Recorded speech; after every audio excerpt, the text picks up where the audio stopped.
Hi guys, order nga pala tayo ng tawag dito, Bluetooth wireless mic. Yan, Bluetooth wireless mic para sa iPhone. Yan, kasi yung cellphone ko guys, medyo garargar pag medyo malayo o kaya mahina. Kaya order tayo nito. Ito yung dalawa na. Kumbaga, pag dalawa kayong gagamit, pwede, tigisa kayo. Kaya guys, samahan nyo muna ako yan box to guys ha. Tingnan natin yung itsura nya. Gagamitin ko to guys pag gumagawa kami ng video about sa mga motor. Pag nagte-text tayo ng mga motor. Para pag kaming dalawa ni Kin is tigisa kami ng mic. Maganda pa rin yung boses namin, diba? Naririnig nyo pa rin. Tingnan natin guys kung ano ba quality na ito. Yung lalagyan niya okay naman, maganda. Ay, ito guys oh. Dalawa na siya guys. Kaya kung dalawa kayong nagba-vlog, edi okay. Ito yung kinakabit sa mga iPhone.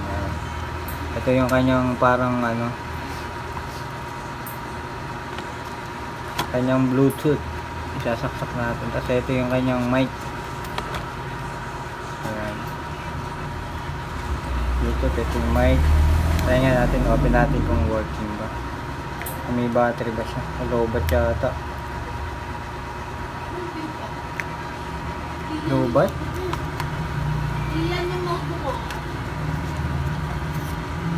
Itong isa.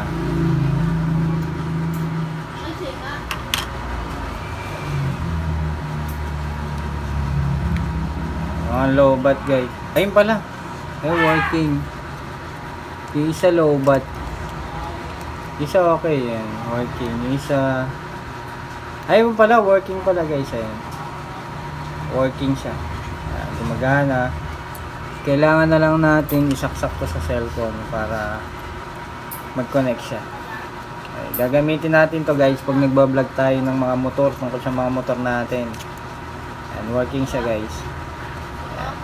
Off na natin. Overall quality maganda.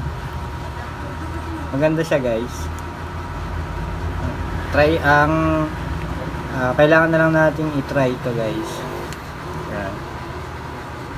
Ito yung clip niya. Itong gawin. Yung kiniklip sa damit, di ba? Ayan guys. Overall maganda. Ito pa pala yung charger niya, yung cable. Checkin na rin natin yung cable. Ayan yung cable. Natin. Ayan yung mga standard na lang cable. Type C yung nya. Type C yung cable na guys. Yan guys, maraming salamat sa pagsama at pag-check natin dito sa in-order kong K9 wireless mic. Pang vlogging to guys. Guys, kung gusto nyong order nito, sa Shopee ko lang in-order. Search na lang yung pangalan niya. Hindi naman i-sponsor to guys. Maghanap na lang kayo yung pinakamurang mic na kailangan nyo sa inyong pagbablog. Okay guys, maraming salamat.